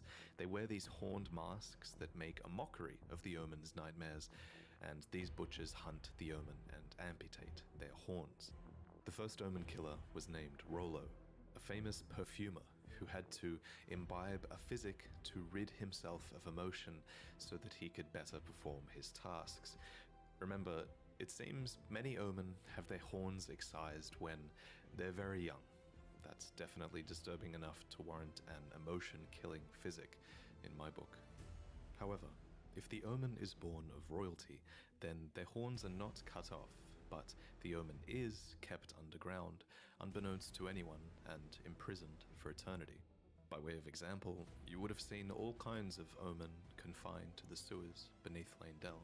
But why are Omen considered to be accursed in the first place? Some of them are clearly intelligent, so what's inherently wrong with being born with horns and great strength? Well, it's important to remember, I think, that this curse might only really exist in the context of the Golden Order. After all, those afflicted with Omen horns are not able to return to the Erdtree for rebirth, and are said to be born outside of its grace. But why does the Golden Order disavow the Omen, then? Well, it's hard to say for sure, but my working theory is that it's to do with the Crucible. According to this ancient incantation, horns were once an aspect of the Erdtree's primordial crucible, where all life was once blended together. And with the exception of a couple of Crucible nights in and around Leyndell, we know that the Golden Order has started to distance itself from most things that touch upon the Crucible.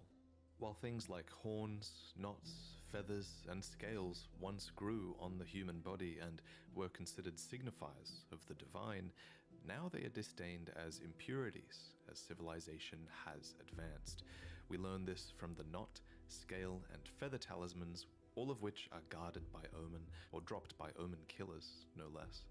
Unfortunately for the Order of the Erdtree, these once divine impurities seem to crop up in some births, whether they like it or not.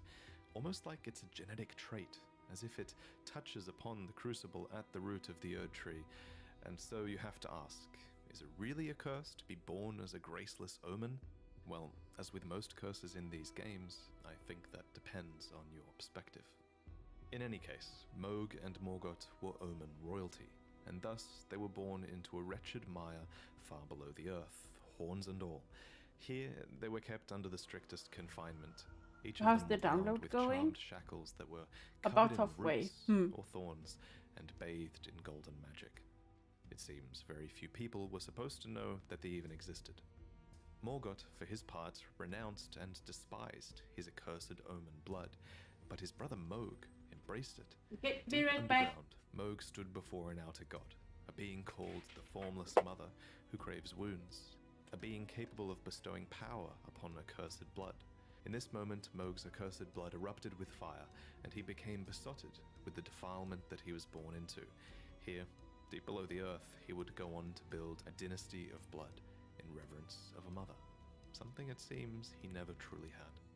As for Morgott, he was born into the same accursed fate as his twin brother, but despite not being blessed with grace, he loved the Erdtree all the same, and even took it upon himself to crawl out of the sewers and become the Erdtree's protector when the Erdtree needed him most.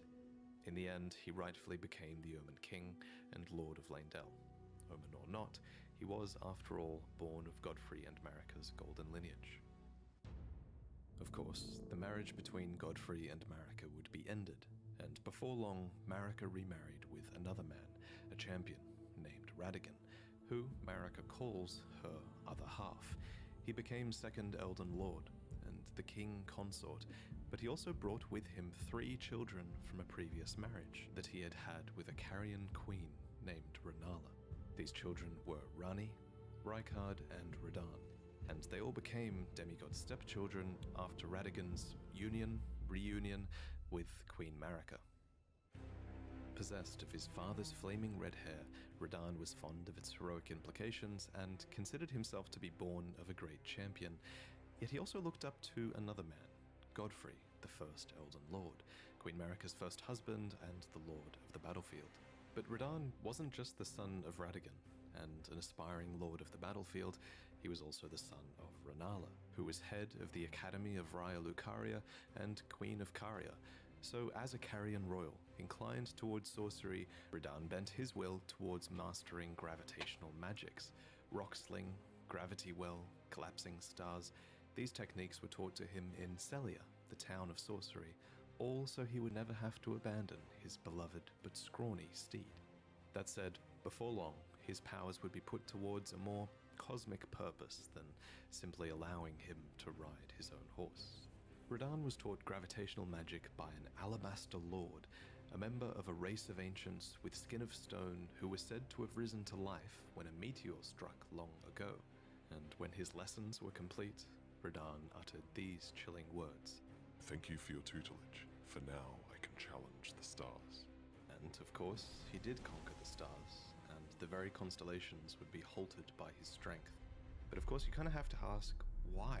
Why was it necessary to conquer the stars in the first place? Well, I have a couple of theories. Theory one is that it was done in self-defense. After all, according to the Sword Gravestone, Radahn was protecting Sellia. What's more, gravitational magic has destructive power. I'm just gonna get my dinner Many started. gravitational I'll be beasts are proof back of in that just a destructive second. power. A being named Astel had even come down to the lands between in the past and destroyed a place called the Eternal City.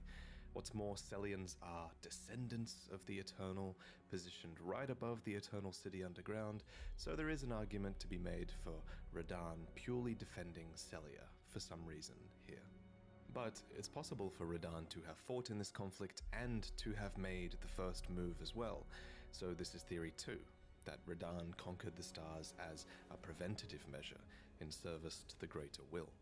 According to a set of astrologer items, the night sky cradles fate. There's even a banished sect of people called the Nox, who live deep below the earth in eternal anticipation of the coming age of stars and their Lord of Night. Long ago, these people invoked the ire of the greater will, so it would make sense that those in service to the greater will might have sought to arrest the stars and put an end to this fate. What's more, Radahn was just a huge fanboy of Godfrey, and he seems to have more loyalty to the Erd Tree than to the moon.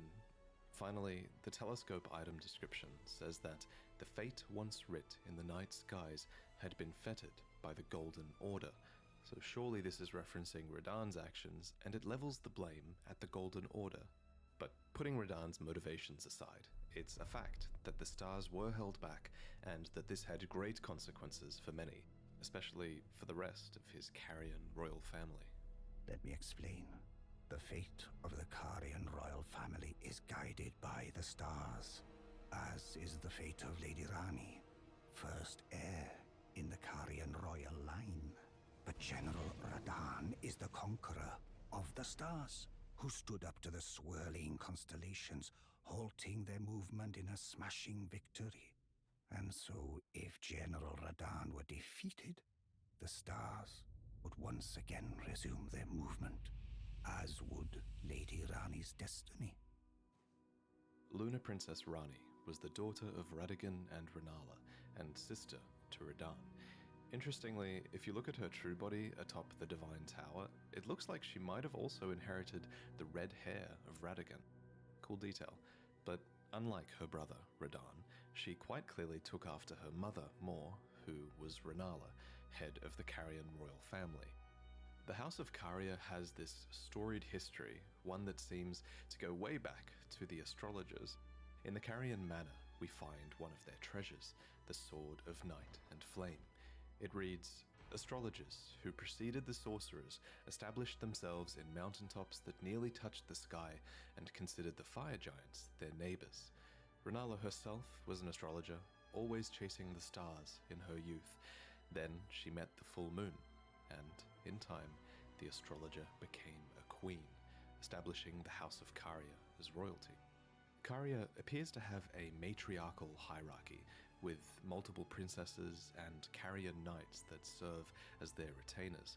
Now, however, there is only one princess, Rani, daughter of Rennala. And at the time of her birth, she would have been set to inherit quite a lot of power indeed, for the Carian royal family was at its height, and her mother was not only queen, she was also head of the Academy of Raya Lucaria, having bewitched them with the enchanting power of the full moon. Leading the young Rani by the hand, Rennala guided her daughter to a meeting with a moon of her own. What Rani beheld was cold, dark, and veiled in occult mystery. A dark moon, a sort of twin to Rennala's own full moon. You can even see both of these hanging in the sky if you stargaze from the heights of the Moonlight Plateau. Another who guided Rani was a character called the Snowy Crone, who the young Rani encountered deep in the woods. When you look at Rani, it's actually the likeness of this snow witch that you're seeing, as the doll that now houses Rani's soul was modelled after her, probably as a sign of respect. Clearly, Rani looked up to this mysterious woman. She became Rani's secret mentor, and she even knew about the Dark Moon, teaching the young Rani to fear it as she imparted her cold sorceries. So, what do these moons represent? That's just a theory, but I think the moons kind of act as guides. The lost black moon of Noxtella, for example, was the guide of countless stars. What's more, Rani and Rennala were heavily influenced by their moons. Rennala's moon bewitched the academy that she became the head of, and Rani's dark moon, for its part, also imparts wisdom and leads a voyage in the Age of Stars ending. They could even be outer gods. And yet, for all of this guidance, Caria and Leonia as a whole have experienced steep decline. Radagon betrayed the House of the Moon. Radahn locked the stars out of motion.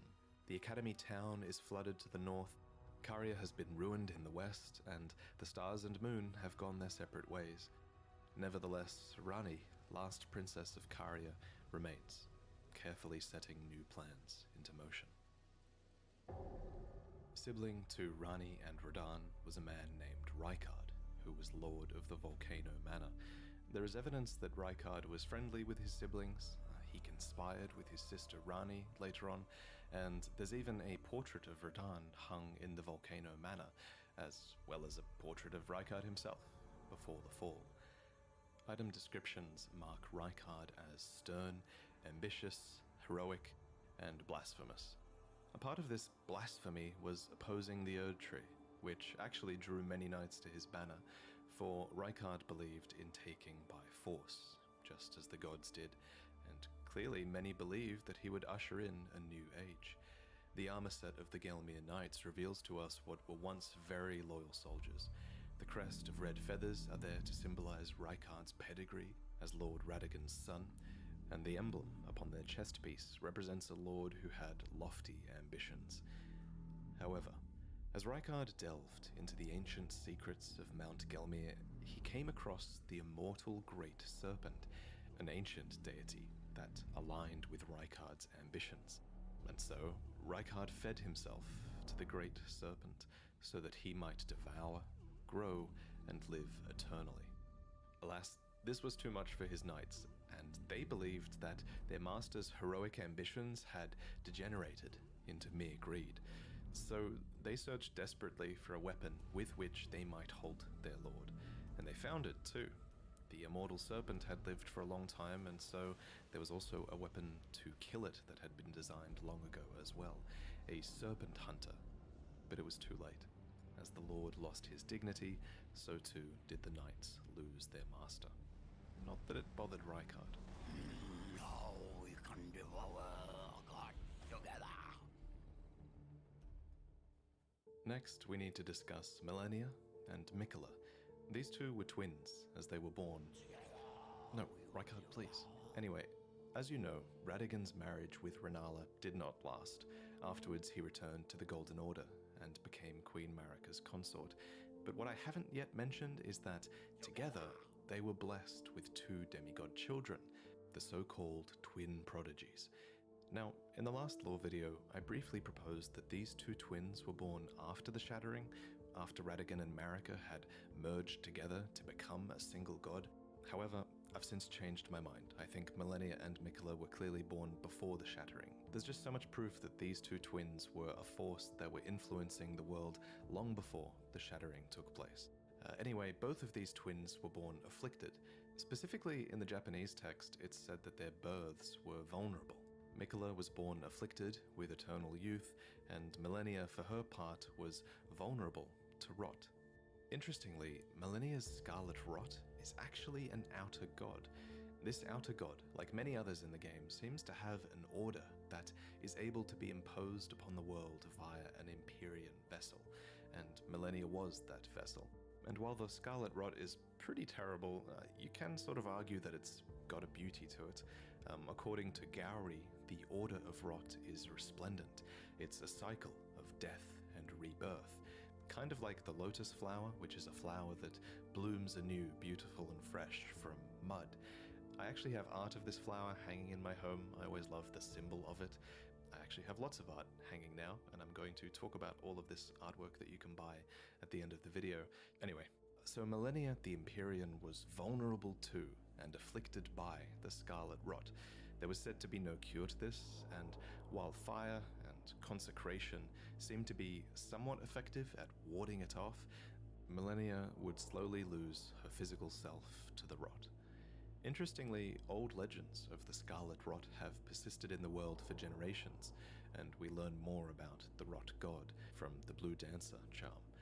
The dancer in blue represents a fairy who, in legend, bestowed a flowing sword upon a blind swordsman. Blade in hand, the swordsman sealed away an ancient god, a god that was rot itself. Specifically, this god was long ago sealed away in the stagnant water that is downstream of the Ainsel River underground. And wherever rot appears, the kindred of rot appear as well. These are pests and servants of the rot. And now, in the current age, these are servants that have been forsaken by Malenia, who is their new goddess. So, this blind swordsman with the flowing curved sword actually went on to become Malenia's mentor. So technically it's him that we have to blame for this goddamn attack. The prosthesis wearer heirloom tells us more. A talisman engraved with a scene from a heroic tale. Though born into the accursed rot, when the young girl encountered her mentor and his flowing blade, she gained wings of unparalleled strength. Malenia's ridiculous attack is called the Waterfowl Dance, and aesthetically it makes sense that, flowing waters would counter the effects of rot. For just as still waters turn foul, stagnation turns to decay. Thus, warriors must remain ever drifting. And indeed, Malenia does resist the call of the rot. There's a lot of evidence that she's not really a willing vessel, but through sheer will and sense of self, she resists the rot. And only when she is truly pressed in battle will she abandon this will and bloom into the goddess within. Malenia's first bloom was during her fight against Radahn, and releasing her scarlet rot was a last-ditch effort that would forever taint the land of Caelid and cripple Radahn. So, whatever she was fighting for in this fight against Radahn, somehow it was worth this terrible act. In general terms at least, it's clear that Malenia was fighting for her brother. Apart from the times where she relapses into being the goddess of rot, she is known as the Blade of Miquella. She actually goes to great lengths to tell you this. I don't know if you heard. Despite being the toughest boss in From Software history, she's actually fighting for his right to godhood, not her own. In Malenia's own words, her brother Miquella possesses the wisdom, the allure of a god. He is the most fearsome Empyrean of all. For his part, Miquella did a lot to earn his sister's dedication, not the least of which was inspiring her armor and a prosthetic of unalloyed gold. And it's not just his sister that loved Miquella, many people did. The Bewitching Branch is an item that you can use to turn enemies into temporary allies, and it reads, "Indeed, he has learned very well how to compel such affection." For his father Radagon, Miquella fashioned and gifted to him a fundamentalist incantation called Triple Rings of Light. Radagon then returns the favor, gifting back an incantation called Radagon's Rings of Light. These interactions show some of Miquella's positive connections with his father and also Golden Order fundamentalism. And yet, the young Miquella abandoned fundamentalism, for it could do nothing to treat Malenia's accursed rot. This was the beginning of unalloyed gold. So, what is unalloyed gold? Well, an alloy is a composition of metals, so unalloyed gold is pure gold, essentially, with no external mixtures. This gold apparently can ward away the meddling of outer gods, and so Miquella bent a lot of his efforts towards creating an unalloyed gold needle. Specifically, this needle was crafted for his sister, to ward off the rot god and forestall the effects of the incurable rotting sickness. We see the bond between the siblings as well when we visit Miquella's Halig tree. We see a statue of a one-armed woman embracing a child, Miquella. In this place, we see the biggest example of Miquella's benevolence, the Halig tree, and the society that was built into the brace that supports it. This was a promised land, seen as a salvation to many who were shunned or persecuted, provided that they can actually find the path here, of course. And like many other Empyreans, Miquella seems to have had the will within them to create a new order, and his is an order that's somewhat modelled on the ones that came before it. The biggest thing is that the Halig tree is clearly inspired by the Erd tree, but the difference is that Miquella's Halig tree is said to be accepting of all, even those the Erd tree shuns. Miquella himself was once embedded inside of the Halig tree, and he watered it with his very own blood since it was a mere sapling.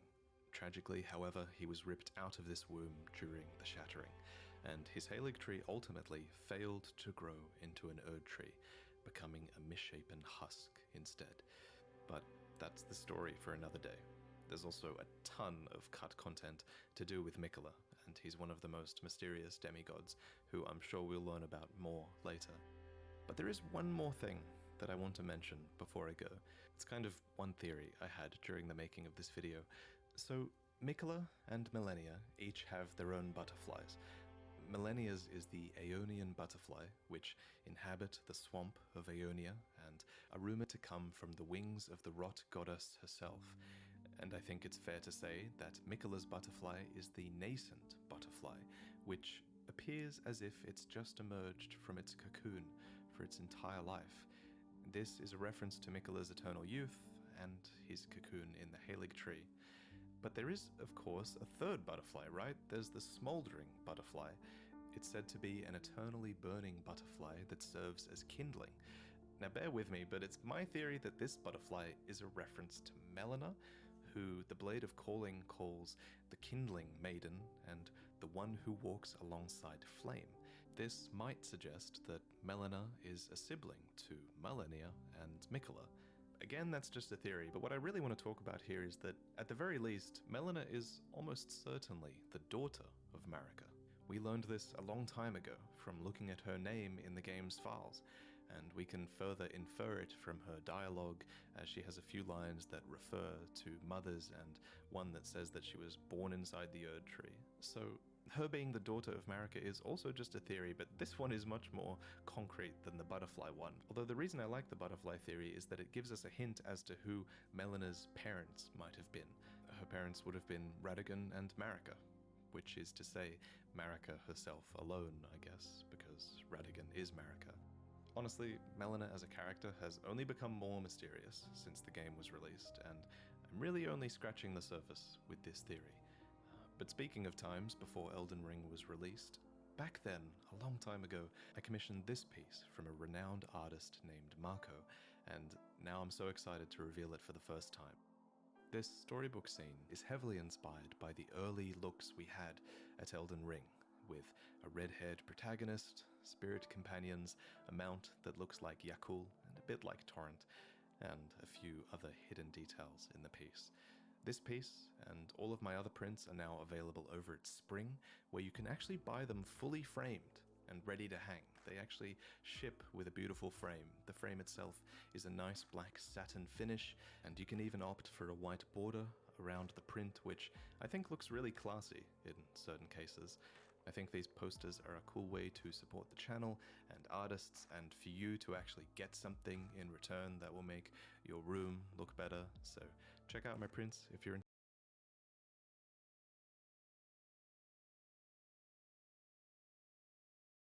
I'm sorry, but I think I'm gonna call it here.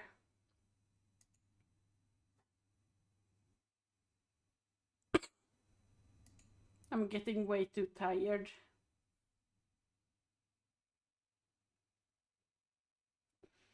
Sorry for calling it, but I really don't feel like going.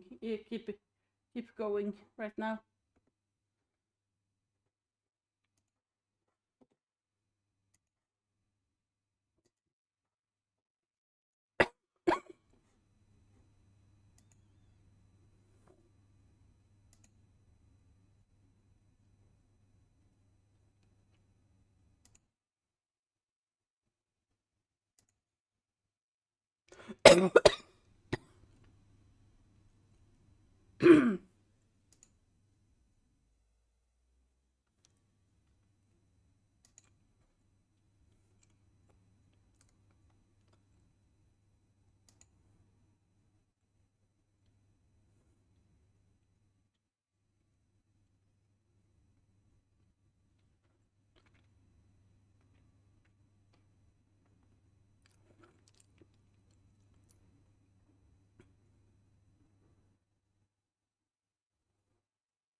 Are you seeing it? It's spinning. There's a whole swarm of them.